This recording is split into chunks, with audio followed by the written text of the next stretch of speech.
बिहार में लगभग दर्जन भर युवा नेता हैं और आगे आने वाला नेतृत्व उन्हीं के हाथों में जाने वाले हैं। उसमें कई नेता हैं, चाहे वह अभी जो उप मुख्यमंत्री हैं तेजस्वी यादव हों, या फिर लोजपा रामविलास के चिराग पासवान हों, या फिर कन्हैया कुमार हों।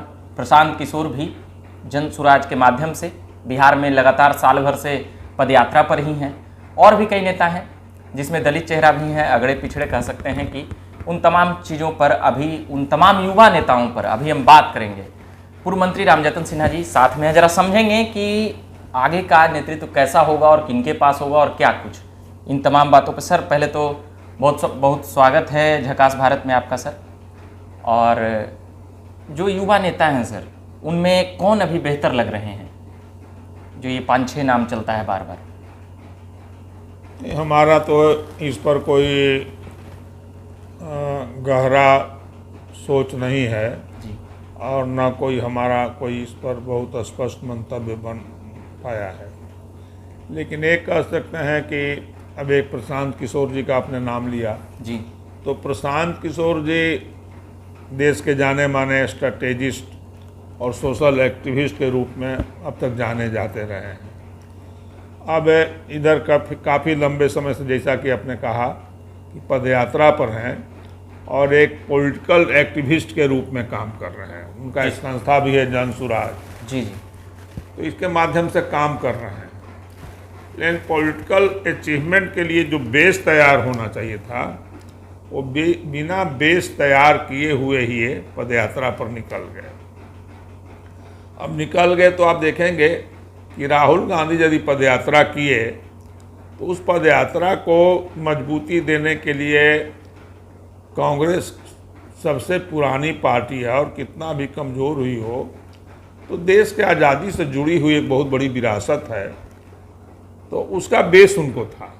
इसलिए उनका पदयात्रा जो है वह पॉलिटिकल फ्रूट्स में भी कन्वर्ट हुआ, जो कर्नाटक के नतीजे से लगता है।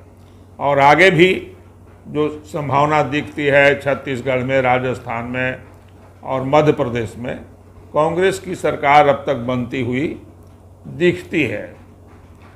तो लेकिन इन्होंने कुछ नहीं किया। जो भी नेता का आपने नाम लिया शुरू में, माननीय श्री तेजस्वी यादव जी का अथवा श्री चिराग पासवान जी का, उनकी एक विरासत है। समाज के किसी वर्ग का सेंटिमेंट्स उनके साथ जुड़ा हुआ है। प्रशांत किशोर जी के साथ किसी समाज का, जिस जाति से आते हैं, ब्राह्मण समाज से, वो समाज का भी वो नेता अभी तक नहीं बन पाए हैं। और कमोबेश यही हालत है उनका भी है। जो दूसरे नेता हैं आपको कन्हैया कुमार जी का, कन्हैया कुमार जी, इसमें कतई दो राय नहीं हो सकती कि काफ़ी पढ़े लिखे और सूझबूझ वाले व्यक्ति हैं और बातें अपनी बड़ी स्पष्टता के साथ और तथ्य परक रखते हैं और अपने सामने बड़ा से बड़ा जो विरोधी है उसको बिल्कुल बेनकाब कर देते हैं और वो उनके सामने फीका और बौना पड़ता है। लेकिन सबसे जो जरूरी है किसी नेता के सफलता के लिए, जमीन से जुड़ा हुआ होना। जो प्लस पॉइंट चिराग पासवान के साथ है, तेजस्वी यादव जी के साथ है, वो प्रशांत किशोर और कन्हैया कुमार के साथ नहीं है। जमीन पर दो में किसी की जाति उनसे जुड़ी हुई नहीं है। मतलब कि सर पॉलिटिकल विरासत इन दोनों के पास नहीं है। ये विरासत ही नहीं है। विरासत तो जीतन मांझी के पास विरासत था। जी जी। जीतन मांझी के पास विरासत नहीं था, न था। नहीं। हम लोग राजनीति में आए तो हम लोग के पास कोई विरासत थी। बहुत सशक्त विरोध था एलपी शाही का, रामाश्रय सिंह का, सारे लोगों का। लेकिन हमने अपनी जमीन भूमि बनाई और जमीन बनाई तो बिहार के भूमिहारों ने हमको एक सशक्त नेता के रूप में स्वीकार किया। सफलता भले ही नहीं हासिल हुई हो तो उनको यदि जहाँ के वो हैं वहीं उसी इलाके में चंद्रशेखर सिंह बहुत अच्छे वक्ता थे और सीपीआई के आज जो कन्हैया कुमार जी का पोजीशन है वही पोजीशन उस जमाने में चंद्रशेखर सिंह जी का सीपीआई में था। बड़े ओजस्वी भाषण देते थे। कांग्रेस के कदावर नेता स्वर्गीय रामचरित्र बाबू के वो लड़के थे। तो लेकिन ज़मीन पर उनकी पकड़ थी। बेगूसराय और बढ़ैया मोकामा के इलाके में उनकी बहुत ज़बरदस्त पकड़ थी। हम लोग के जहानाबाद के है। तो कन्हैया कुमार जी ने इस ओर कभी ध्यान दिया ही नहीं। शायद इस ओर ध्यान दे दें और जितना उनमें क्षमता, जितनी जानकारी है, जितना गहरा अध्ययन है, तो ये एक बहुत बड़ी संभावना उनमें बन सकती है।